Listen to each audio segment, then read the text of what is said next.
relacionales. Porque este concepto de adopción tiene que ver con relación.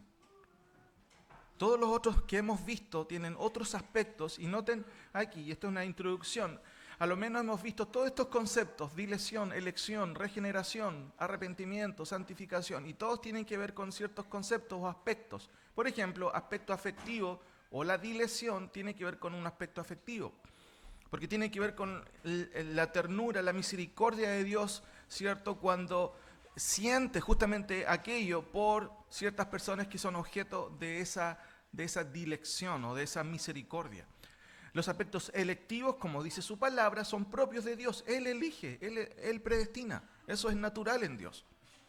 Después tenemos los aspectos ontológicos, y esa palabra un poco grande, la hemos repetido hartas veces, tiene que ver con lo que pasa dentro de uno, el ser. La ontología tiene que ver con el ser, pero lo que hace Dios es transformarnos.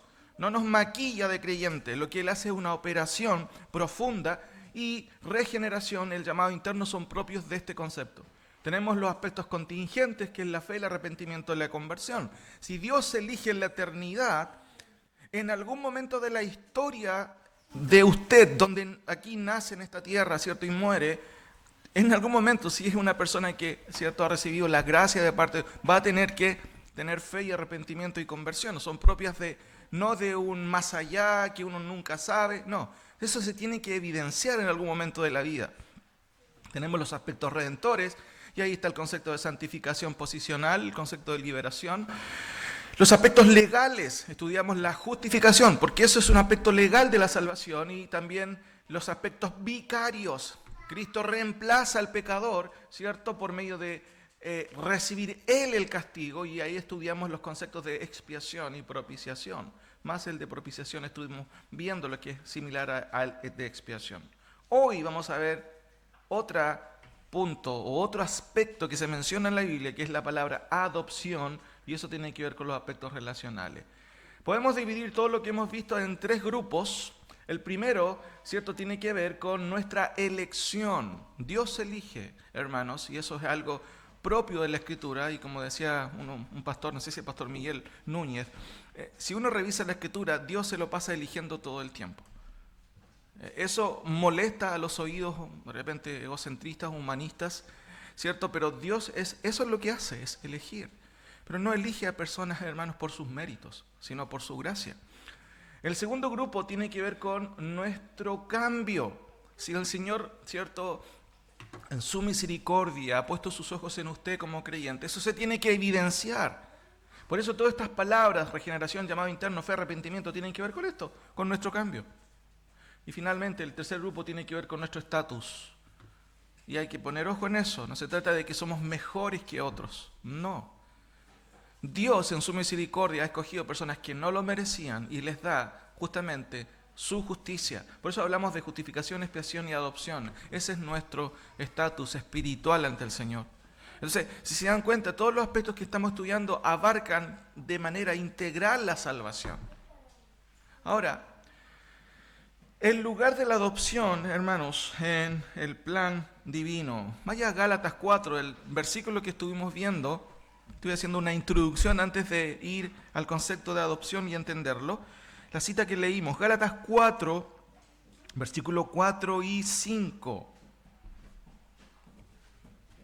Ahí lo tengo, ¿cierto? También, si usted gusta leer ahí también. Dice, pero cuando vino el cumplimiento del tiempo, Dios envió a su Hijo nacido de mujer y nacido bajo la ley, para que redimiese a los que estaban bajo la ley, a fin de que recibiésemos, ahí está el concepto, la adopción, ¿cierto?, de hijos. Leo de nuevo. Pero cuando vino el cumplimiento del tiempo, ¿cierto?, el Señor ideó la salvación en la eternidad, pero Dios mismo planeó que su Hijo fuera enviado a la tierra en algún momento particular de la historia. ¿Y dónde? ¿En qué contexto? Y aquí estamos viéndolo. Pablo dice, pero cuando vino el cumplimiento del tiempo, Dios envió a su Hijo, nacido de mujer y nacido bajo la ley. En el contexto, ¿cierto?, de un pueblo escogido como Israel, bajo, ¿cierto?, lo que tenía en Israel con Dios, una teocracia, el régimen, ¿cierto?, basado era bajo la ley. Pero ¿para qué envió el Señor a su Hijo? Dice el texto, para que redimiese, para que comprase. Recuerden que estudiamos también ese concepto. A los que estaban bajo la ley, a fin de que recibiésemos algo que jamás se hubiera obtenido por medio de la religiosidad, por medio de seguir patrones legales o en este caso seguir la ley. Dios tuvo que intervenir, no para entregar más normativas, sino para definitivamente hacer de creyentes sus hijos. Ahora, déjenme ilustrarlo con la ilustración que he usado constantemente. Esta es una ilustración de la temporalidad, ¿cierto? Vemos que la relación eterna que tiene el Señor con sus escogidos, aún antes que nazcan, eso ya Dios lo ha determinado. Aquí está la contingencia en donde usted y yo vivimos en esta tierra y morimos. Lo que está acá es la eternidad, después viene para acá la eternidad. La dilección, de acuerdo a Romanos 8:29, estuvimos viéndolo también. Miren, vamos a Romanos para que no nos olvidemos de estos pasajes que son tremendos. Romanos 8:29.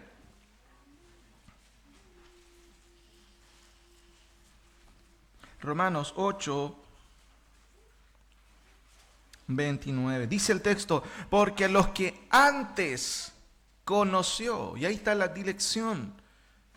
Conocer significa amar. Siempre Cristo dijo en una ocasión a los fariseos, muchos me dirán aquel día, Señor, Señor, ¿cuántas, cierto, predicamos en tu nombre, echamos fuera demonios? ¿Y qué les va a responder el Señor ese día? Nunca tuve una relación con ustedes, que básicamente la respuesta es nunca los conocí. Pero Dios tiene una relación eterna con sus escogidos. Por eso dice a los que antes conoció, antes que nacieran, antes que existieran, incluso antes que este mundo estuviera en existencia. Dios ya había pensado en personas que no merecían nada para salvarlos y ser objeto de su misericordia. Dice el texto, porque a los que antes conoció, a estos también no los dejó así solos, los predestinó para que fuesen hechos conforme a la imagen de su Hijo, para que Él sea el primogénito entre muchos. 30, y a los que predestinó, también los llamó.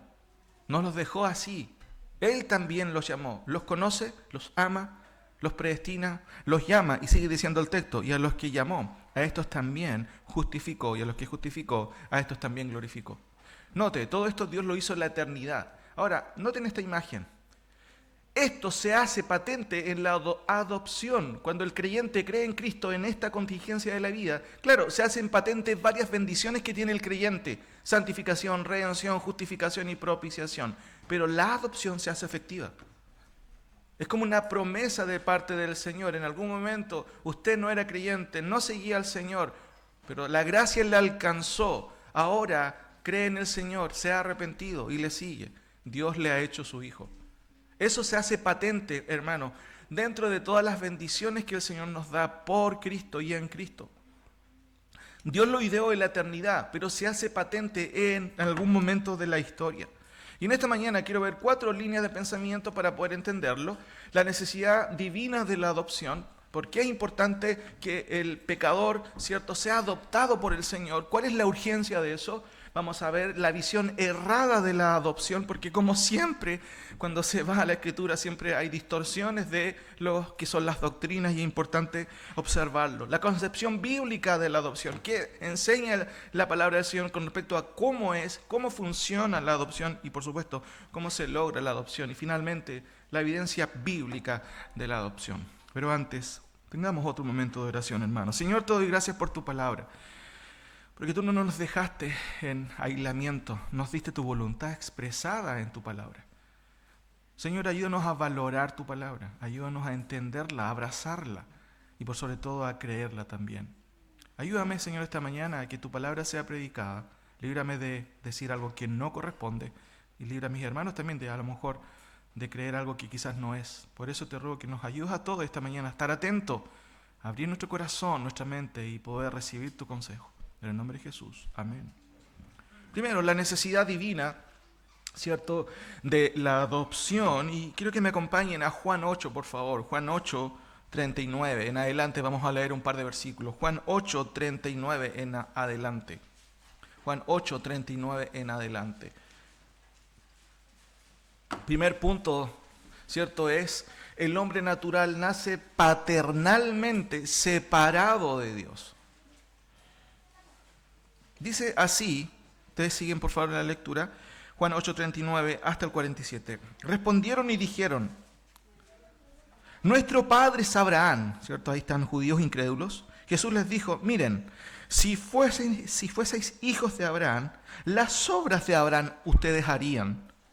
Pero ahora ustedes lo único que quieren es matarme, eso es lo que dice el texto, ¿cierto? ¿Por qué? Porque les he hablado la verdad, la cual, ¿cierto?, he oído de Dios. No hizo esto Abraham. 41. Vosotros hacéis las obras de vuestro padre. Y noten cómo va subiendo un poquito la clarificación del Señor. Ya me imagino a estas personas escuchando al Señor cada vez poniéndose más rojos. 42. Jesús entonces les dijo, si vuestro Padre fuese Dios, ciertamente ustedes me amarían. Porque yo de Dios he salido y he venido. Pues no he venido de mí mismo, sino que Él me envió. 43. Y aquí el Señor expande y clarifica. ¿Por qué no entendéis mi lenguaje? ¿Por qué no entendéis el mensaje? Hermanos, en el día de hoy muchas personas no pueden entender el mensaje. No porque gramaticalmente sea difícil, no porque sintácticamente sea enredado, sino porque hay un problema del corazón. Y noten que aquí Jesús está desvelando eso y hace un juego de términos. Cuando dice, ¿por qué no entendéis mi lenguaje? Porque no podéis escuchar mi palabra. Lenguaje y palabra son sinónimos.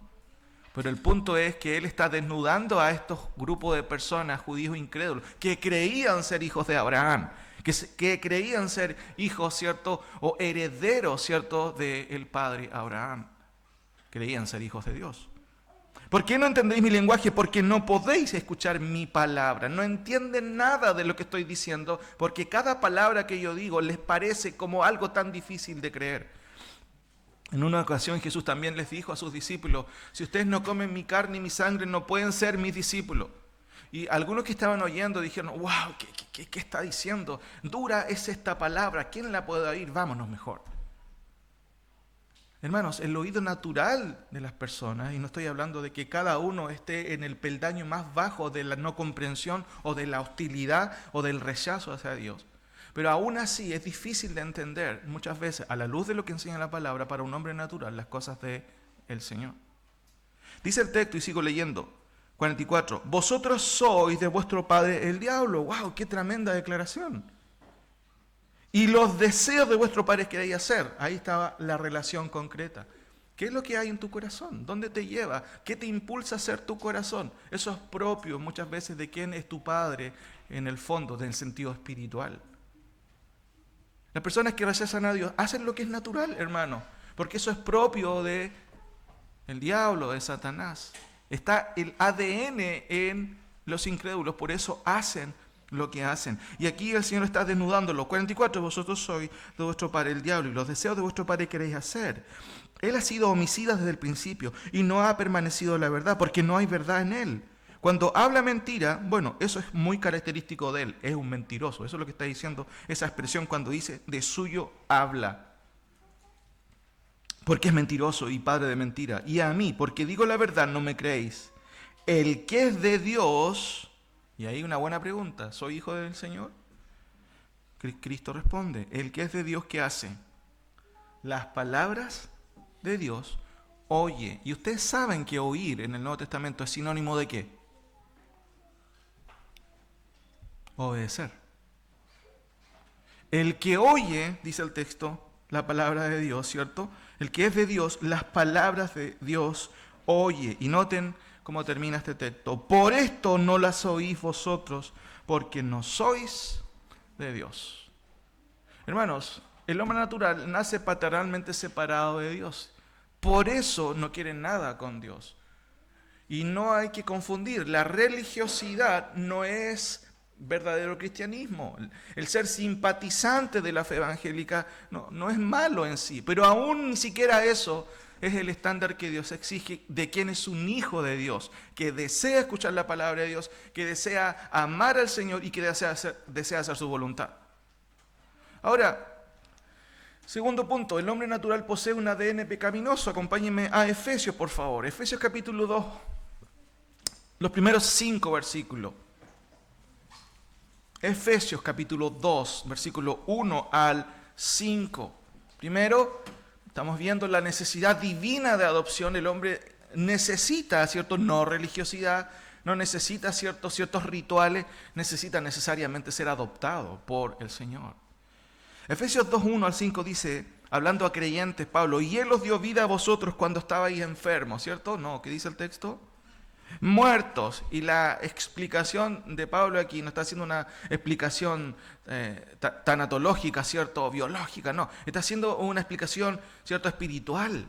Cuando dice que estar muerto es justamente estar en vuestros delitos y pecados, en los cuales anduvisteis en otro tiempo, siguiendo la corriente de este mundo, conforme al príncipe de la potestad del aire, el espíritu que ahora opera en los hijos de desobediencia. Déjenme hacer un par de comentarios. Fíjense cómo Pablo está describiendo lo que está sucediendo, lo que sucede, lo que sucedía con las personas que fueron rescatadas por el Señor. Antes hacían todo lo que hacían las personas del mundo que no conocían a Dios. Por eso el texto dice, en los cuales anduviste en otro tiempo, siguiendo la corriente de este mundo, la moda de este mundo. Y Juan nos explica muy bien que todo lo que proviene del mundo no viene del Señor.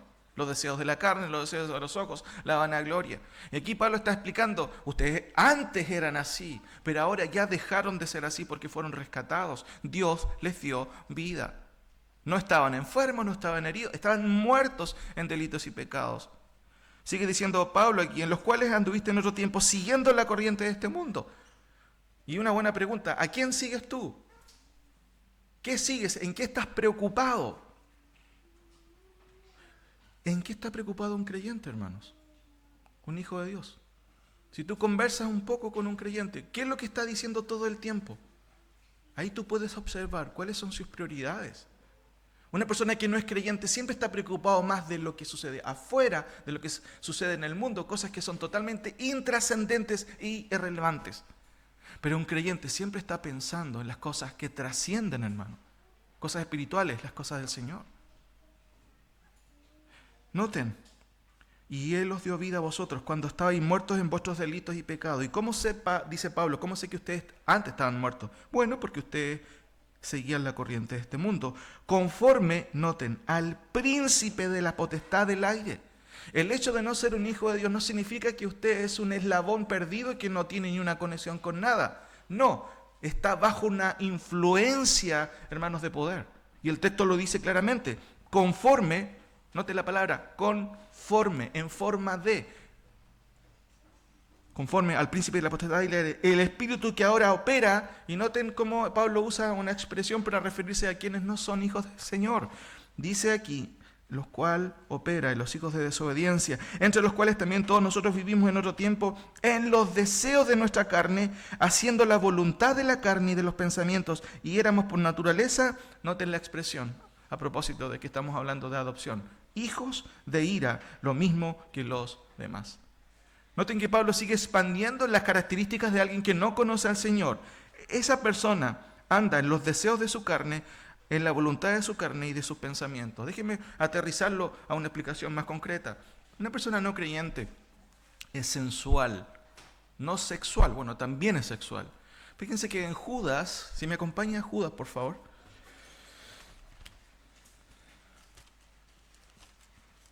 Judas antes de Apocalipsis.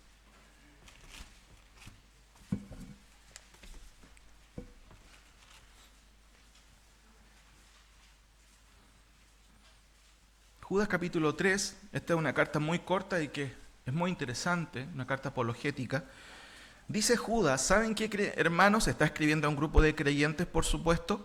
Dice Judas, siervo de Jesucristo y hermano de Jacobo, a los llamados en Dios. Y yo ya sé que es un llamado, porque Romanos, Pablo también me lo dice. Un llamado, es una persona que ha sido escogida por el Señor.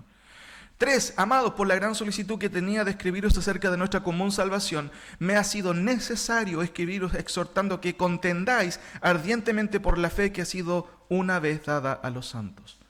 Qué interesante. Muchas veces cuando escuchamos ofensas hacia el Evangelio, nos podemos... Hermano, hay gente que se queda callada, no dice nada. No es un llamado a sacar la espada tampoco. Pero miren el motivo de Judas, miren la urgencia, amados, por la gran solicitud que tenía de escribiros acerca de nuestra común salvación, lo que está diciendo Judas. ¿Saben qué? Mi propósito inicial era escribirles acerca de la salvación, pero necesariamente tuve que cambiar la temática de mi carta, porque hay problemas y tienen que estar atentos. Dice, porque ¿saben qué? Es necesario que le escriba, exhortándolos a que contendáis, no solamente así, ¿cierto?, esporádicamente, sino ardientemente por la fe. 4, ¿cuál es la razón? Miren la razón del 4. Porque algunos hombres han entrado, ¿qué dice? Encubiertamente, a escondidas, no siendo honestos, no mostrando lo que son, los que desde antes habían sido destinados para esta condenación. Y ahí empieza a calificarlos. Hombres impíos. ¿Qué hace un hombre impío? Miren, convierte en libertinaje la gracia de nuestro Señor y niega a Dios, el único soberano, y a nuestro Señor Jesucristo. Note el 8. Más características de este tipo de personas. Soñadores, mancillan la carne, es una expresión un poco antigua, pero significa que sexualmente son totalmente, ¿cierto?, permisivos, inmorales. Rechazan la autoridad. ¿Conoce gente que siempre está en contra del sistema? Que siempre está en oposición. Es un anarquista. Blasfeman sobre las potestades superiores.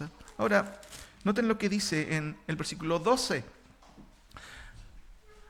Judas usa un montón de calificativos para describir, para que sus oyentes no se confundieran al observar quiénes son. Noten el versículo 12, estos son manchas en vuestros ágapes. ¿Qué significa eso? Son personas que no deberían estar en sus comidas familiares y de comunión. Sigue diciendo el texto, que comiendo impúdicamente con vosotros se apacientan a sí mismos. Y aquí hay otra serie de calificativos. Nubes sin agua, que son las nubes sin agua, cuando uno dice, parece que va a llover, pero al final no llueve nada. Está diciendo que es una aparente imagen. Después dice árboles otoñales, fieras ondas del mar, estrellas errantes. Y noten el versículo 17, 18 y 19. Pero vosotros, amados, tened memoria de las palabras que antes fueron dichas por los apóstoles, los cuales os decían que en los postreros tiempos habrán burladores que andarán según sus malvados deseos. Estos son, y esta explicación es un poco más profunda y teológica, estos son los que causan división. Y es una característica propia de alguien que no es creyente, hermano. Y noten la descripción y la clarificación. Los sensuales que no tienen el espíritu. La palabra sensual en el texto griego es una palabra que se lee sujikos y se refiere a un hombre que es sensitivo. Se basa, se guía solo por el tema sensorial. ¿Has fijado? Es que yo no siento que tengo que perdonar. ¿Necesita uno sentir para perdonar a alguien? No, es una obligación. No tiene que ver con el sentimiento, tiene que ver con la obediencia al Señor. El Señor dijo, si vosotros no perdonáis a los hombres sus ofensas, vuestro Padre que está en los cielos tampoco va a perdonarles a ustedes. Jesús nos dijo, si ustedes sienten perdonar. Los sensuales, hermanos, los hombres llevados por sus sentidos son los mismos que está describiendo Pablo en Efesios capítulo 2 cuando dice, los cuales vivieron otro tiempo siguiendo los deseos, ahí está, sensual.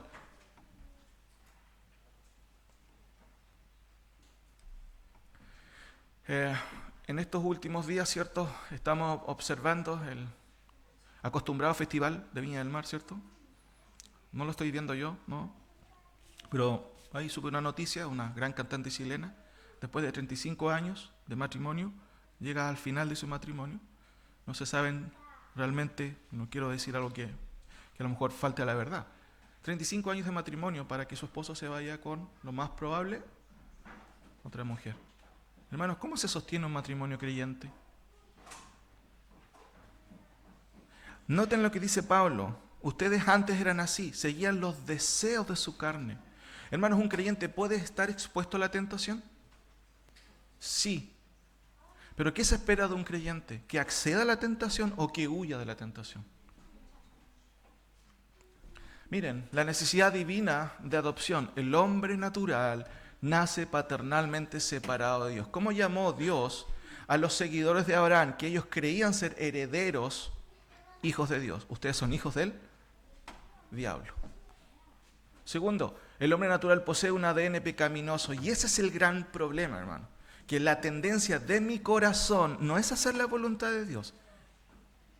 la tendencia del hombre incrédulo y del corazón. Y aún nosotros luchamos con eso, por la diferencia es que tenemos el Espíritu Santo. Pero una persona incrédula va a hacer lo que sus pasiones, ¿cierto?, le determinan.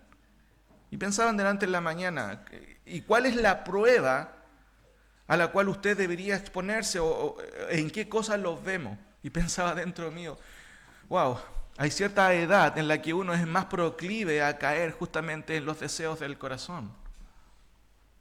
Cuando conoces a una chica, por ejemplo, cuando eres joven, ¿es creyente? Sí, no, quizás no, pastor, no es creyente, pero bueno, es que es tan bonita. Fíjense que en ese acto eres expuesto a la tormenta que hay en el corazón de hacer la voluntad de Dios o no hacerla. Y no estoy diciendo que solo los jóvenes tengan esa tentación. Todos tenemos tentaciones de todo tipo. El ejemplo que les di es un hombre que tiene más de 60 años y aún caen en lo que Pablo ha determinado como pasiones juveniles. Tercero, avanzo, hermanos. El hombre natural no puede ritualmente hacerse hijo de Dios. Y esto quiero explicarlo un poquito más acá porque hay un mal entendimiento sobre cómo yo logro hacerme hijo de Dios. Juan 1.12 es uno de los versículos más mal interpretados junto a Romanos 10.9, que si confesares con tu boca que Jesús es el Señor, ¿cierto?, serás salvo. Juan 1.12 de memoria, como dice, más a todos los que le recibieron, a los que creen en su nombre, les dio potestad de ser hechos hijos de Dios. Solamente tienes que recibir al Señor y listo, está todo solucionado. Miren, y con esto paso al segundo punto. Hermanos, la visión errada de la adopción, y tenemos que tener claro eso. Primero, la visión errada de la adopción, y voy a mostrar los 3 puntos al tiro para explicarlos brevemente. La visión errada de la adopción deriva de hermenéutica deficiente, y lo voy a explicar. Segundo, la visión errada de la adopción subvierte la gracia divina, lo voy a explicar. Y la visión errada de la adopción se vale del sacramento, y déjenme explicarlo. Thomas Bryan, un obispo de Canterbury en el siglo XIII, de la iglesia anglicana, no católica por supuesto, sino protestante, escribió lo siguiente, y eso me pareció interesante cuando estaba estudiando todo el tema que surgió después del libro. Dice él, escribiendo, hermanos, en el siglo XII, abro comillas, ahora, cuando sacan el verso del Evangelio de Juan, les dio potestad de ser ellos hijos de Dios. Parece que ellos quieren concluir que algunos logran ser o pueden llegar a ser hijos electos de Dios en el curso de sus vidas. Pues Él no dijo, Él dio potestad para hacerse ustedes mismos hijos de Dios, sino de ser hechos hijos de Dios. ¿Por medio de quién? No por ellos mismos, sino de o por la voluntad de Dios. Dios hace que tú seas un hijo de Dios. Déjeme contextualizarlo. Luis Palau fue un gran evangelista en Latinoamérica, argentino, poco gringo, ¿cierto? Y él escribió varios libros y hay un folleto que él todavía se vende, que se llama ¿Eres cristiano o no? Y él expone lo siguiente. El Señor Jesucristo dijo, con toda sinceridad te digo, que si no naces de nuevo no podrás ver el reino de Dios. ¿Qué quiere decir? Hay 2 nacimientos. El primero es el nacimiento físico del vientre de nuestra madre, pero el segundo, dice él, para ser hijo de Dios de un Padre espiritual debes tener un nacimiento espiritual. Hasta ahí está todo bien. Miren lo que sigue diciendo. Esto sucede cuando nos arrepentimos de nuestros pecados y ponemos nuestra fe en el Señor Jesucristo. ¿Cuál es el problema? ¿El hombre tiene que arrepentirse? Sí. ¿Tiene que creer en el Señor? Sí. Pero la regeneración no depende de un acto ritual que haga una persona, hermano. Sigue diciendo este autor, la mejor manera que yo conozco para nacer de nuevo, y la más simple para hacer a Jesús Señor de mi vida, es inclinar tu cabeza en oración, confesar tu pecado, abrir tu corazón a Cristo por la fe y creer. Listo. Hemos visto esto que está y se categoriza bajo el concepto de decisionismo, el adjudicar a una oración un poder que no tiene, un poder inherente que no tiene. Y no estoy criticando, hermanos, la motivación de orar, porque orar al Señor clamando, como veíamos el domingo pasado, fíjense cómo oraba el publicano. Señor, abre mi corazón, ven, por favor, ven. ¿Qué decía él? No quería ni mirar arriba, y él decía, sé propicio a mi pecador. Continúa diciendo otro autor, muy famoso en los 90, Jimmy Swaggart. ¿Alguien lo conoce? ¿Sí? Los más jóvenes, a ver. Fíjense que él sacó una Biblia de estudio que fue regalado por todos lados. Hasta yo la conseguí. Ah, qué bueno. Y en sus notas dice lo siguiente. Hablando, hermanos, acerca de cómo logra ser salvo. Ahora mismo es el momento de aceptar a Cristo. En realidad, si no has entregado tu corazón y vida a Jesucristo, ya es hora que lo hagas y lo puedes hacer ahora mismo. Te voy a pedir que leas las siguientes palabras y dígalas en voz alta. También te voy a pedir que lo creas con todo tu corazón. Y si tú así lo harás, serás instantáneamente salvo. Instantáneamente. Hermanos, el primer concepto, la visión errada de la adopción, se deriva de una hermenéutica deficiente y voy a explicar Juan 1:12 a continuación. El segundo dice, la visión errada de la adopción subvierte la gracia divina. La gracia de Dios, miren, hay dos conceptos que se mencionan muchas veces en teología. Gracia operativa o gracia cooperativa. En la salvación y la regeneración se habla de gracia operativa. Dios solo, Él, puede operar en el corazón inerte de un hombre. La visión que hemos estado estudiando, muchas veces humanista, es que Dios me puede ayudar a mí. Entonces se habla de una gracia cooperativa. El Señor hace, yo hago un poquito y el Señor hace casi todo. O sea, la salvación es de a dos, es sinergista, como se puede decir, y dicen los teólogos. Hermanos, la regeneración, el primer acto de la salvación, es una obra solo de Dios, que imparte vida en el corazón inerte. Las primeras evidencias de alguien que está viviendo es que abre sus ojos y ahora ve a Cristo de una manera diferente. Y las dos cosas que hemos visto que surgen de ese corazón es fe en el Señor y arrepentimiento. Tú puedes pasarte toda una tarde hablando con una persona incrédula, va a entender Juan 3:16, porque de tal manera amó Dios al mundo que ha dado a su Hijo unigénito, lo va a entender. Va a entender que no es correcto que esté engañando a su esposa con otra mujer, con un amante, lo va a comprender. Lo que no va a poder hacer es alejarse del pecado a menos que Dios transforme su corazón. Eso, hermanos, tenemos que entenderlo. No significa que no entienda, que tenga irracionalidad para comprender el mensaje. El mensaje de la palabra es muy sencillo. Tenía un conocido, un hermano, cuando estábamos en Lautaro, profesor de castellano, y él me decía, ¿sabes, pastor, que uno de mis profesores en la universidad de castellano o de lengua es tremendo, una capacidad increíble, conoce la palabra del Señor, la entiende, la lee de todas formas, pero nunca ha querido someterse a la voluntad del Señor? Siempre, hermanos, cuando hablamos de estar lejos de Dios, es el corazón el que está lejos. No es que la palabra del Señor no sea entendida. Finalmente, la visión errada de la adopción se vale del sacramento. Y déjenme explicarle algo que ya comentamos antes de pasar al penúltimo punto, la concepción bíblica de la adopción. Miren, la palabra sacramento, algunas iglesias reformadas usan ese concepto para hablar de sacramento, pero eso viene más de la Iglesia Católica Romana. Y sacramento incluye un concepto inherente en sí, que el acto ritual tiene poder en sí mismo para efectuar cierto acto.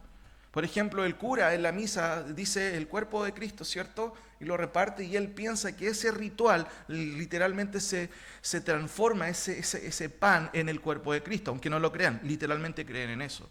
De ahí viene el concepto de transustantación. Los luteranos tienen algo parecido, que es consubstantación. Pero el punto es que todo el sistema soteriológico católico se basa en sacramentos. Algunos de ustedes lo han hecho, ¿cierto? Confirmación, bautismo de infante, el matrimonio, incluso la última, cuando muere alguien también hay un sacramento. Y la Iglesia Católica, como veíamos con los chicos incluso que estamos estudiando, el Papa Pío IX dice, fuera de la Iglesia Católica no hay salvación. Y eso significa que ellos restringen su salvación solo a ellos. Y ellos piensan equivocadamente que los sacramentos, si tú no tienes sacramentos, ¿cierto? No accedes a los sacramentos que son rituales, no puedes ser salvo. Hermanos, ¿cuántas veces nosotros en el pasado hicimos una oración pensando que ese ritual piadoso, que no tiene nada de malo, aseguró mi salvación? Yo mismo, ¿cuántas veces después que el pastor, mi padre, ¿cierto?, predicaba, o otro hermano en el contexto en que yo tenía 14, 15 años, y escuchaba un sermón acerca del infierno, y ¿saben qué? Iba corriendo a la pieza y oraba al Señor y decía, Señor, te acepto en mi corazón por 10ª vez. No porque buscaba la santidad de Dios, hermano, porque no que me quería quemar en el infierno. Entonces es importante, hermanos, entender los conceptos erróneos. ¿Cuál es la concepción bíblica? Vamos aquí y quiero que me acompañen a este texto en su Biblia, Juan 1, por favor. Vamos a Juan 1. Y aquí voy a pedirle un esfuerzo más, que pongan atención en este texto. Juan 1. Es muy importante cuando leemos la palabra del Señor entender qué clase de literatura estamos leyendo. Cuando uno va al Antiguo Testamento encontramos muchas expresiones que dicen, y vio a Dios, ¿cierto? El mismo Moisés dice, ¿cierto? Vi al Señor y estoy muerto. Cuando vamos al Nuevo Testamento, incluso en Juan 1, 18, miren lo que dice. No es una contradicción. A Dios nadie le vio jamás. ¿Cómo eso? Si hay un montón de textos que dicen que algunos personajes del Antiguo Testamento vieron al Señor. ¿Qué dice Juan? A Dios nadie le vio jamás. El unigénito Hijo que está en el seno del Padre. Él le ha dado a conocer. Muchos de los personajes del Antiguo Testamento vieron un destello de la gloria de Dios. No vieron a Dios mismo. De hecho, hubieran muerto en el acto. Y de hecho, por eso mismo la mayoría de ellos decía, estoy muerto, he visto a Dios. A veces cantamos coros que no sé si tienen mucho sentido o no se piensan mucho. Hay un coro muy famoso, no lo cantamos aquí, pero dice, yo quiero verte. ¿Escuchado ese coro? No sé si pensamos en lo que cantamos a veces, pero un poco complicado cantar eso, ¿no? O el antiguo manda fuego, Señor, ¿se acuerdan? Manda fuego, wow. Eso es juicio, eso es ira. Miren, Juan 1, hermanos, es el evangelio más teológico. Marcos, Lucas, ¿cierto? Mateo, se les llama sinópticos porque ellos ven, ¿cierto? Son como, es un registro periodístico de lo que Cristo hizo. ¿Y aconteció qué? Marcos, obviamente, un poquito más particular, él es casi un periodista más apurado, entonces fue y después, enseguida. Pero Juan se sienta en un escritorio y empieza a escribir como teólogo. Fíjense Juan 1.1, en el principio era el verbo y el verbo era con Dios y el verbo era Dios. Hermanos, han escrito libros de este versículo. Entonces cuando yo me acerco al texto tengo que distinguir qué literatura estoy leyendo. Y Juan no está describiendo aquí, hermanos, los 5 pasos para tu felicidad. ¿Han fijado que en la librería cristiana a veces te encuentras con libros como esos? 5 pasos para el amor verdadero. Y tú sabes que cuando profundizas más no se trata de 5 pasos, sino de, ¿cuántos, hermanos? De 100 pasos mínimos, no. Hermanos, es interesante ver qué es lo que está haciendo Juan. Y este es digámoslo así, es una de las perícopas dentro de toda la sección. Cuando dice, aquella luz verdadera, déjenme leerle de antes. En el principio era el verbo y el verbo era con Dios. Y el verbo era Dios. Este era en el principio con Dios. Todas las cosas por Él fueron hechas. Juan está diciendo, Cristo es creador. Cristo es Dios, Cristo es eterno. Ya viene diciendo varias cosas si ponemos atención. Y sin Él nada de lo que ha sido hecho fue hecho. En Él estaba la vida y la vida era la luz de los hombres. La luz en las tinieblas resplandece y las tinieblas no prevalecieron contra ella. Y aquí cambia un poco el enfoque y dice, aterriza esto, ¿cierto? A la contingencia. Hubo un hombre enviado de Dios, el cual se llamaba Juan. Este vino por testimonio para que diese testimonio de la luz, a fin de que todos creyesen por él, por el mensaje de Juan. Y qué bueno que nos clarifica aquí el apóstol Juan. No era Juan la luz, no, sino que él vino para dar testimonio de la luz, Cristo. Aquella luz verdadera que alumbra a todo hombre venía a este mundo. Ahí termina la segunda sección. Y noten, en el versículo 10, 11 y 12 y 13, es la tercera sección o perícopa, como se llama en el estudio mismo de la Escritura, conceptos que son propios de la hermenéutica. Miren, pongan atención a esto. ¿Qué pasó? Dice el texto, en el mundo estaba y el mundo por él fue hecho, pero el mundo ¿qué hizo? Pero a lo suyo vino, suyo singular significa a su creación, y después usa el plural. Y los suyos, ¿quiénes son los suyos?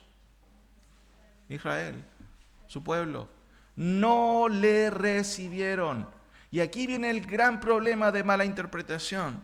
Pongan atención. Más a todos los que le recibieron, a los que creen en su nombre, le dio potestad de ser hechos hijos de Dios. Ah, entonces yo tengo que recibir a Cristo. Esa es una lectura superficial, hermanos, o una interpretación equivocada. Sigue diciendo el texto, no para aquí, el punto está acá. Los cuales no son engendrados de sangre, ni de carne, ni de voluntad de varón, sino de Dios. Déjenme explicárselo.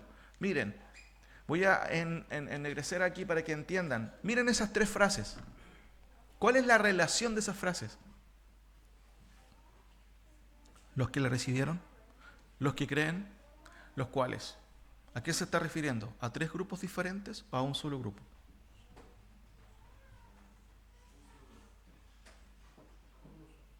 Es a un solo grupo. Ahora, ponga atención, que Juan lo que está haciendo es describiendo, no está dando pasos, hermano. Pasos, miren, si tú haces paso 1, paso 2, paso 3, listo. No, él está haciendo un análisis teológico de la contingencia desde la eternidad, no está dándonos pasos. A veces usamos la Biblia como eso, como un manual para todo. Pero es un libro de teología, de enseñanza bíblica, y tenemos que tener cuidado en cómo interpretamos el texto. Los que le recibieron, los que creen, ¿cierto? Y los cuales son el mismo grupo, pero estas expresiones quieren indicar algo especial en relación a las personas que son creyentes. Y se los explico aquí. El enfoque contingente es, bueno, dice, 1, a los que le recibieron, ¿quiénes son esos? Juan dice, son los que creen constantemente. Sin embargo, los cuales indica algo. Fíjense aquí en este cuadro. El enfoque contingente es esto, lo que ellos hicieron en el contexto específico de su vida. Pero los cuales es una explicación teológica. Se los explico aquí. A los que recibieron, ¿cierto? Invertimos el número, es consecuencia de la fe. Una persona que recibe a Cristo, que acepta el mensaje, que se lo apropia y dice, no, yo creo en esto, ¿eso deriva de qué? De la fe. Pero a los que creen es consecuencia de qué? No de tu decisión, no de mi decisión, de la regeneración. Porque la evidencia de que has nacido de nuevo es que crees, que nadie te tiene que convencer, que ya estás creyendo, que crees en el Señor. Pero ¿saben? Los cuales es la causa divina monergista. ¿Qué es lo que pasó? Cuando dice los cuales, y miren, revise ahí por favor, vamos a su Biblia. ¿Qué está explicando en el 13? No tenemos que nunca aislar el versículo 12 del 13 en un equilibrio teológico correcto. Dice el versículo ahí, los cuales refiriéndose a los que recibieron el mensaje y a los que permanecieron creyendo, dice el versículo 13. Los cuales no son engendrados. Pregunta, ¿a qué ámbito pertenece el término engendrar? Díganme ustedes. ¿A qué ámbito pertenece la palabra engendrar? ¿Tiene relación con qué? Con la facultad, con la concepción, con el nacimiento, con la paternalidad. Y fíjense que Juan aterriza esto y para que no nos confundamos, dice, los cuales, sí, esos que recibieron, esos que siguen creyendo, no lo hicieron porque sí, los cuales, dice, no son engendrados, dice el texto, no fueron nacidos de nuevo, y menciona 3 posibles causas potenciales de que alguien pueda nacer de nuevo, las cuales dicen, no, ninguna de esas. Fíjense, los cuales no son engendrados de sangre. ¿Qué decían los judíos? ¿Nosotros somos hijos de quién? De Abraham. Tengo sangre azul, decían. Tengo sangre, así que soy hijo de Abraham.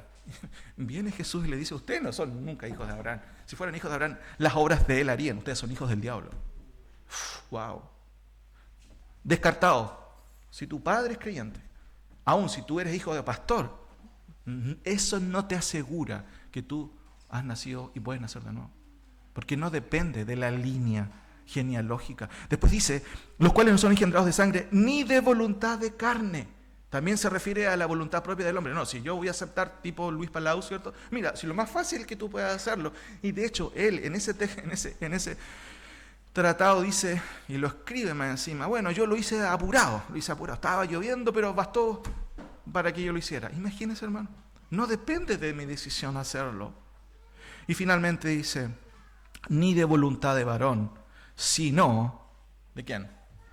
De Dios. Dios genera el acto sobrenatural de impartir la semilla de la palabra de Dios en tu corazón y hace que germine en tu corazón, dándote un corazón nuevo. Ahora, esto es muy interesante. Aquí tenemos las 3 declaraciones que se refieren al mismo grupo y se los muestro en otro grupo. Miren, ¿se acuerdan? Y lo hemos visto, hay un término latino que se llama Ordus Salutis, que significa literalmente orden de la salvación. ¿Qué es primero? ¿La fe o la regeneración?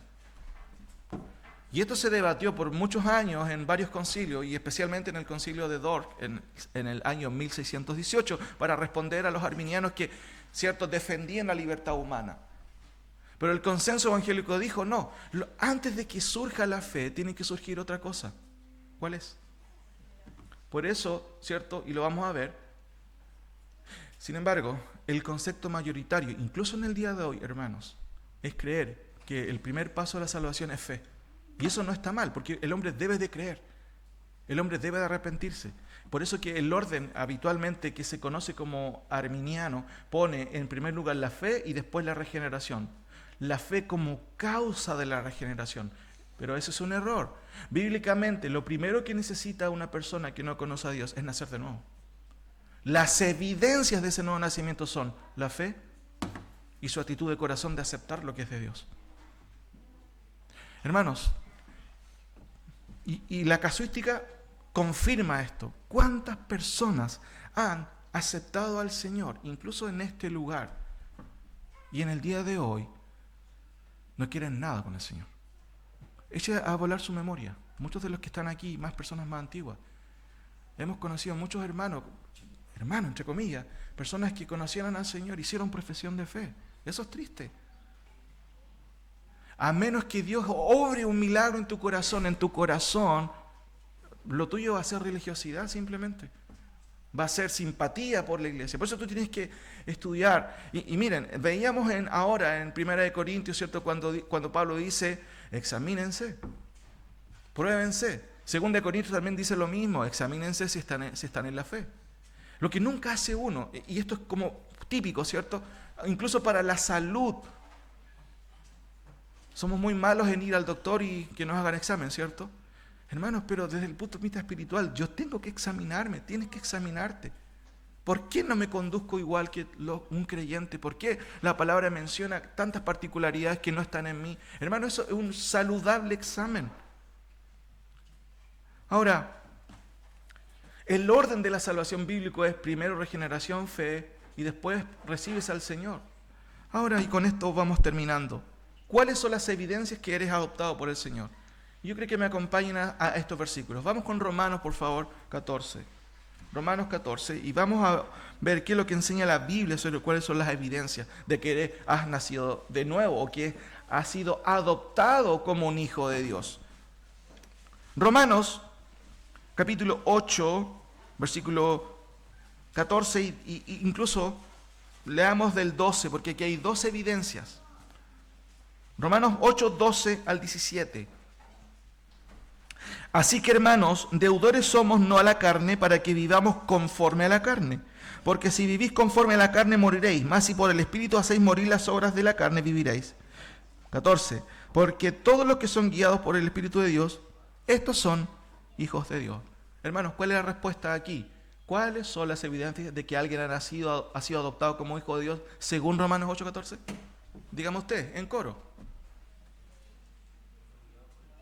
Muy bien. Dice el texto, un hijo de Dios es guiado por el Espíritu Santo. Y deje bajar esto al terreno. Hermanos, el Espíritu Santo siempre te va a guiar a honrar a Cristo, a honrar la palabra de Dios. Si has pecado, ¿a qué te va a guiar el Espíritu Santo? ¿A esconder el pecado? ¿A qué te va a guiar? Que tú lo obedezcas es otra cosa, y si no lo obedeces es una muy mala señal. Puede que no seas creyente. Eres evangélico, tienes 20 años en esta iglesia, pero no has nacido de nuevo. Porque el Espíritu Santo me guía a honrar, me guía. Dice la doctrina sobre el Espíritu Santo, ¿cierto? Que Él nos exhorta, que Él habla a nuestro interior, que Él redarguye de pecado. Está ahí mal, Joel, pide perdón. Eso hace el Espíritu Santo. Un ejemplo práctico, esta mañana te costó venir a la iglesia. ¿Qué hace el Espíritu Santo? Te acuerda la palabra del Señor, no dejando de... Tú puedes escuchar eso, recordarlo, y el Espíritu Santo trae la memoria, y tú dices, ok, cierto, estoy cansado, pero voy a la iglesia. Si tuviste un problema con algún hermano, el Espíritu Santo nunca te va a guiar, nunca te va a decir, nunca te va a impulsar a decirte, no pases a esta persona, te hizo mal. ¿A qué te guía el Espíritu Santo, hermano? A pedir perdón, a arrepentirte, a perdonar a otros. Dice el texto, porque todos los que son guiados por el Espíritu de Dios, estos sí son hijos de Dios. ¿Qué dice el 14? 15. Pues no habéis recibido el espíritu de esclavitud para estar otra vez en temor, sino que habéis recibido el espíritu de adopción, concepto que estamos estudiando. Y sigue diciendo el texto, por el cual clamamos, Abba Padre, que es una expresión para decir, algunos creen que significa papito, esa es como la idea, pero está hablando de cercanía. Hermanos, muchas veces pasamos por dificultades en nuestra vida y ahí también nos damos cuenta si somos hijos del Señor, porque clamar al Señor es diferente que orar al Señor. Clamar es arrodillarte, incluso llorar, Señor, sálvame, ayúdame en esto, quiero ver tu mano. Noten, ¿qué dice el 16? El Espíritu mismo da testimonio a nuestro espíritu de que somos otra evidencia. ¿Cuál sería la evidencia? Un hijo de Dios recibe el testimonio del Espíritu Santo. Y esto es muy parecido a lo anterior. Cuando tú pecas, cuando un creyente peca, el Espíritu Santo redarguye el corazón. Te dice, no está bien. Y nunca te va a sugerir hacer lo que tú quieres hacer en tu carne. Todo lo contrario. Entonces tú puedes estudiarte. ¿Cómo ando con estas evidencias? ¿Veo la guía del Espíritu Santo en mi vida o yo hago lo que quiero simplemente? ¿El Espíritu Santo da testimonio a mi espíritu de que soy hijo de Dios? Hace un tiempo el pastor Watcher dio un muy buen ejemplo y una ilustración para responder y ilustrar cómo puedo explicar estos conceptos que a veces aparentemente los leemos y son un poco difíciles. Ya, pero pastor, ¿cómo da testimonio? Hay una lucecita que se prende, ¿cómo es la cosa? Y él decía una vez, hablándole a los jóvenes, ¿qué les parece si, era un día viernes, vamos a la discoteca, todos los chicos de la iglesia, bailemos, pero toda la noche. Y mañana conversemos. Y si ustedes me dicen que lo pasaron re bien, estuvo re buena la fiesta, ¿cuál es la señal de eso? ¡Wow! Hermanos, ¿qué pasaría qué pasa si hacemos ese ejercicio? Incluso con los hermanos, vamos a carretear a cualquier lado, ¿cierto? En un lugar bohemio, en donde sabemos que no debemos estar. Si te sientes bien en ese lugar, es una muy mala señal. Porque entrando en ese lugar deberías tener oposición interna. Este no es el lugar que agrada al Señor. Eso no es religiosidad. Eso nace del corazón. Esto no está bien. Lo mismo muchas veces cuando pasas más tiempo con personas que no son creyentes y dices ser tú creyente. Eso tampoco es una buena señal. Tu deseo es estar con tus hermanos. No, es que no tengo ganas de estar con los hermanos. Hermano, esas son cosas prácticas en las cuales el Espíritu Santo me guía, me ayuda, me trae a colación la palabra del Señor del punto de vista moral, del punto de vista ético. Eso no es correcto, no puedo hacerlo. Cuando nadie te ve y tienes que hacer una guía y puedes y sabes que te falta plata a fin de mes, y ahí está la oportunidad para sacar un poquito más de platita, pero a la mala. Nadie está viéndote. Bueno, ¿y qué dice el Espíritu Santo? ¿No te da testimonio? Eso no está bien. Filipenses 2:15. Filipenses 2:15. Leámoslos del 12 en adelante. Filipenses 2:12 en adelante. Esto es importante, que usted abra su Biblia y pueda corroborar lo que estamos viendo. Y si no trae Biblia, hacer que sea un creyente, ¿cierto? No, perdón. Miren lo que dice el versículo 12. Por tanto, amados míos, como siempre habéis obedecido, estoy leyendo Filipenses 2, del 12 en adelante. Por tanto, amados míos, como siempre habéis obedecido, no como en mi presencia solamente, sino mucho más ahora en mi ausencia, ocupados en vuestra salvación con temor y temblor. No debemos de tomar la salvación a la ligera, ni el pecado a la ligera. Eso es lo que está diciendo Pablo. Yo no puedo estar con ustedes todo el tiempo, pero tienen la palabra del Señor, tienen la presencia del Espíritu Santo. Así que no tomen a la ligera la salvación. 13, porque Dios es el que en vosotros produce así el querer como el hacer. Ahí ustedes claramente ven a Pablo diciendo, no se trata de tu fuerza, es Dios el que promueve en ti por su buena voluntad. 14, haced todo sin murmuraciones y contiendas. Y noten el 15, para que seáis irreprensibles. La palabra irreprensible es que nadie puede decir algo de ti. No estoy hablando de perfección. Pablo no está hablando de perfección. Está diciendo que nadie pueda enrostrar algún pecado que es evidente en ti.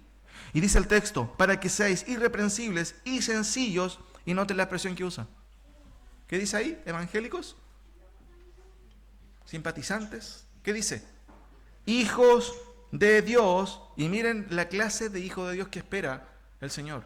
Sin manchas, no en medio de tu casita donde nadie te ve, donde estás seguro y donde no recibes ninguna amenaza. Eso es el error que hicieron, ¿cierto?, los anacoretas en el segundo siglo, que se apartaron de todo porque no querían contaminarse con el mundo. Mire qué interesante. Los monasterios se llenaron y los padres, en ausencia, ¿cierto?, de su labor en medio de la sociedad, ¿cierto?, ¿qué hicieron? Por eso que las sociedades antiguas fueron decayendo cada vez más. Jesucristo dijo, vosotros sois la luz del mundo. ¿Y la luz dónde se pone, hermano? No la escondes. Fíjense aquí cuando dice Pablo, hijos de Dios sin mancha, en medio de una generación maligna y perversa. ¿Y cuál es la tendencia muchas veces de nosotros? No, los demás son perversos, no nos juntamos con ellos. Hermano, qué terrible eso. Si bien es cierto, no puedo tener comunión con alguien, pero ¿cómo va a conocer al Señor alguien que está en medio de esta generación perversa? En medio de una generación maligna y perversa, en medio de la cual resplandecéis como luminares en el mundo. Fíjense que este es un eco de lo que Cristo dice en el Evangelio. Ustedes son luz, resplandezcan donde están. En tu trabajo, en el gimnasio, en cualquier lado que estés, en la universidad, resplandece. Que otros vean, wow, este es diferente. Es consecuente con lo que dice. Hermanos, Hebreos 12:7, también importante, Hebreos 12:7 y 8. Evidencias de que eres adoptado por el Señor, o que realmente eres hijo del Señor. Hebreos 12:7 al 8.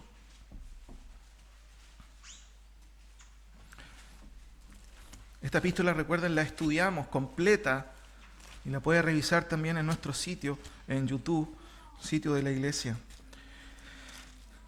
Hebreos capítulo 12, versículo 7. Fíjense que aquí a esta altura del capítulo, el autor de Hebreos está advirtiendo a sus oyentes, de hecho ha hecho varias advertencias.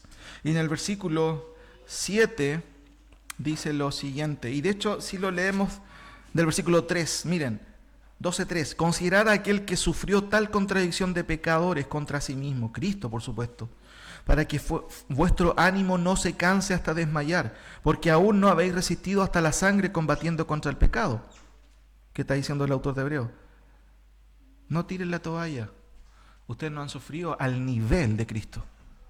Si te ofenden en el trabajo, eso no tiene ni una trascendencia en comparación a lo que Cristo sufrió. Sigue diciendo, y habéis ya olvidado la exhortación que como hijo se dirige diciendo, hijo mío, no menosprecies la disciplina del Señor, ni desmayes cuando eres reprendido por Él. Y noten el 6, porque el Señor al que ama, ¿qué dice el texto? Disciplina y azota a todo aquel que recibe por hijo. ¿Y qué es lo que quiere hacer esta sociedad? Los padres modernos en el día de hoy es no tocar ni un pelo a sus hijos. ¡Qué increíble! A propósito, hermano, estoy preparando una serie sobre criar hijos piadosos, que creo que es muy urgente. Tenemos muchos niños en nuestra iglesia. muchos padres jóvenes y es necesario entender qué enseña la Biblia sobre eso. Aquí, hermanos, ¿cuál es la evidencia? Fíjense que en Filipenses 2:15, un hijo de Dios, ¿cierto?, se santifica en medio de este mundo. No se contamina, es luz. Hebreos 12:7, un hijo de Dios es disciplinado por Dios. Fíjense aquí en el versículo 7, si soportáis la disciplina de Dios, os trata como a hijos.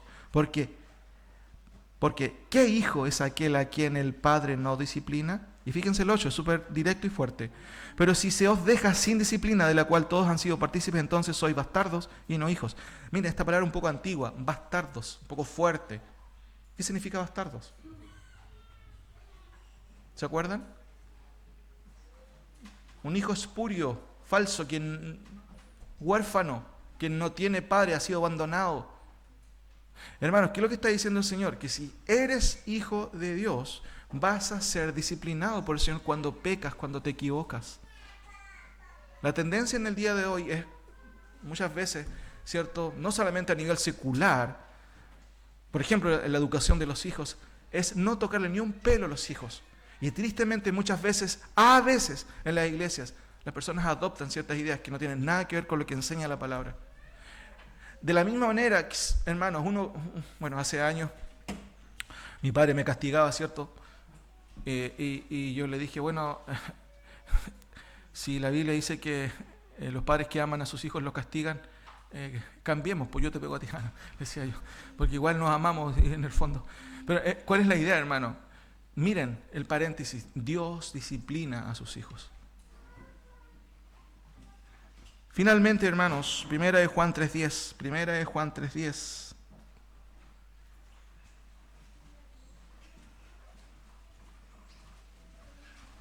Juan 3, 9 y 10. Primera de Pedro, entonces, un hijo de Dios no se adapta a este mundo. Bueno, eso igual... Perdón, ese me falta, 1 de Pedro 1:14, ahí está. Por tanto, ceñid los lomos de vuestro entendimiento, sed sobrios y esperad por completo en la gracia que eso os traerá cuando Cristo sea manifestado. Como hijos obedientes, está muy ligado a Filipenses, no os conforméis a los deseos que teníais estando en vuestra ignorancia, sino como aquel que os llamó es santo, sed también vosotros santos en toda vuestra manera de vivir, porque Cristo está, sed santos porque yo soy santo. Hermano, esto no es un llamado a vestirse de blanco, a no hacer nada, a andar en las nubes casi. No se refiere a eso. Pero el llamado es no conformarse a los deseos que antes teníais. 1 Juan 3:10, hermanos, ¿qué es lo que dice? Ustedes lo tienen ahí. Todo aquel que es nacido de Dios, estoy leyendo el 9, no practica el pecado porque la simiente de Dios permanece en él y no puede pecar porque es nacido de Dios. Versículo 10. En esto se manifiestan, fíjense, los hijos de Dios, quienes han sido adoptados, y los hijos del diablo. Todo aquel que no hace justicia, que no hace lo recto, que no busca la rectitud, que no busca hacer la voluntad de Dios y que no ama a su hermano, no es de Dios. Y eso es lo mismo que decir no es hijo de Dios, no ha sido adoptado por el Señor. Básicamente un hijo de Dios busca la rectitud ante Dios y un hijo de Dios ama a sus hermanos. Finalmente, 2 de Juan 1:4, que está al lado, ¿cierto? En 1 de Juan, 2 de Juan. Aunque se refiere a otra cosa, pero me parece también que es interesante e importante mencionarlo. 2 de Juan, fíjense, 1:4. Mucho me regocijé porque he hallado a algunos de tus hijos andando ¿en qué? Andando en la verdad, conforme al mandamiento que recibimos del Padre. Conclusión, un hijo de Dios anda y permanece en la verdad. Hermano, estas son las características de alguien que ha sido adoptado por el Señor. Concluyo con 4 conclusiones. Primero, hermanos, la necesidad de la adopción es trascendental de la salvación, porque la adopción no solo incluye la acción de Dios de adoptar a alguien como hijo, también incluye la dotación de una nueva naturaleza propia a la que es de Dios. Por eso es trascendental, hermano. 2. Históricamente la mala interpretación de pasajes como Juan 1:12 ha llevado a muchos a suponer que el hombre se hace hijo de Dios por medio de un ritual. Sin embargo, el llegar a ser hijo de Dios depende en todo el sentido de la palabra del acto de gracia de Dios. Tercero, la concepción bíblica de la adopción deja ver que Dios es el que por medio del Espíritu Santo regenera al pecador y le otorga, hermanos, un nuevo ADN. De manera que con el tiempo tú llegas a parecerte a tu Padre Celestial. Y eso es muy propio, siempre lo decimos. Sus hijos que se parecen a usted. Bueno, un hijo de Dios tiene que parecerse al Señor con el tiempo, porque ha recibido el ADN, la semilla de la palabra del Señor, ha sido inculcada, ha sido sembrada en su corazón por Dios, por el Espíritu Santo, y Él mismo la germina. Resultado, te pareces al Señor. Finalmente, la evidencia bíblica de la adopción, hermanos, incluye cambios rotundos del corazón, pero también afecta la conducta moral. Ya no respondes como antes, porque ahora eres creyente, porque ahora has sido adoptado por el Señor. Tu vida, tu forma de ver las cosas, tu corazón es diferente. Hermanos, que el Señor nos ayude a comprender estas verdades. Y no quiero dejarles con una sensación de que, wow, ¿qué puedo hacer? Miren, abran su Biblia en Santiago.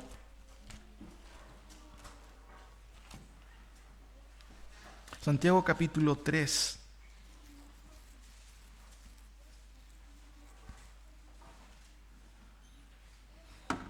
Pastor, parece que el sermón que predicó me dejó sin posibilidades. ¿Qué puedo hacer? Todo viene del Señor, amén, todo viene del Señor. Pero sigue siendo, hermanos, una responsabilidad del hombre arrepentirse todo el tiempo. Hechos 16, 17 dice que Dios ha pasado el tiempo de esta ignorancia y ahora manda a todos los hombres a que se arrepientan. Juan está lleno del concepto de creer en el Señor. El que cree tiene vida eterna, pero el que rehúsa creer en el Hijo no verá la vida, sino que la ira de Dios está sobre él. Pero Santiago 4, especialmente, qué interesante, por eso que algunos teólogos dicen, bueno, Santiago está escribiendo a creyentes o no creyentes. ¿Por qué razón? Noten, y con esto nos vamos a quedar.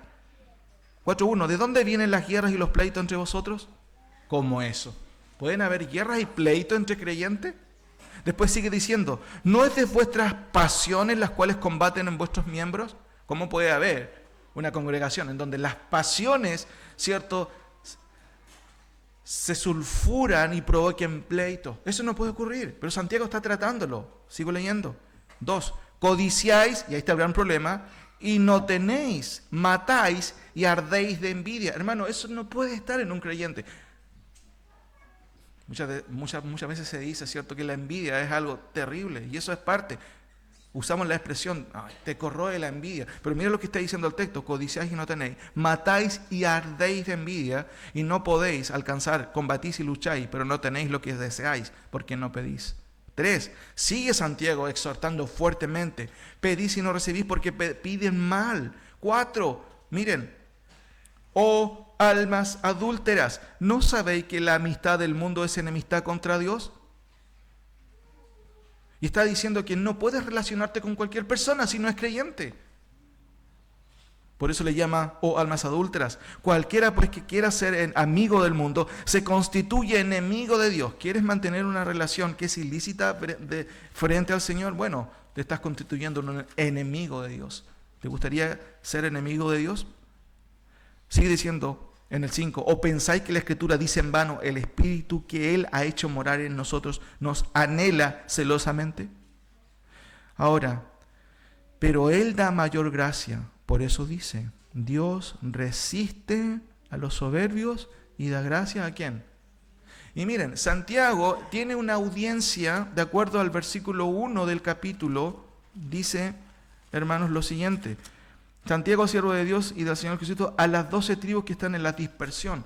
Lo más probable, él escribe a creyentes, pero siempre en una comunidad de creyentes hay personas que no conocen al Señor, que creen conocer a Dios, pero necesitan realmente arrepentirse. Y me gustan las instrucciones que da desde el 7. Y eso responde a la pregunta que acabo de hacer. Pastor, ¿qué puedo hacer? Al parecer todo viene de Dios. La adopción viene de Dios. Claro, viene de Dios.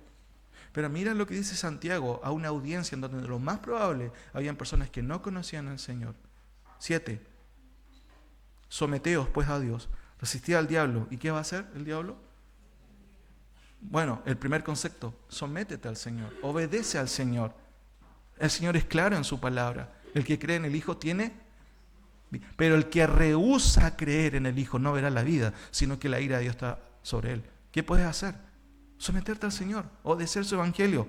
8. Es muy parecido a lo que dice Hebreos. ¿Qué debes hacer? ¿Alejarte? No, acercaos a Dios y Él se acercará a vosotros. Miren qué interesante lo que está diciendo Santiago. Porque entendemos que nadie puede ir a Cristo a menos que el Padre lo trajere, dice Juan capítulo 6. Pero aquí no es que Santiago esté en contraposición a Juan, lo que está diciendo es que, mira, humanamente tú debes hacer ciertas cosas. Acércate pues a Dios y Él se va a acercar a ustedes. Después dice, pecadores, limpiad las manos y vosotros los de doble ánimo purificad vuestros corazones.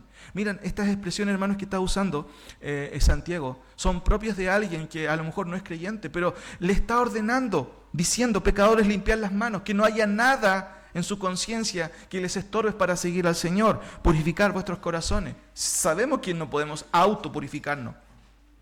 Y finalmente, 9, afligíos y lamentad y llorad.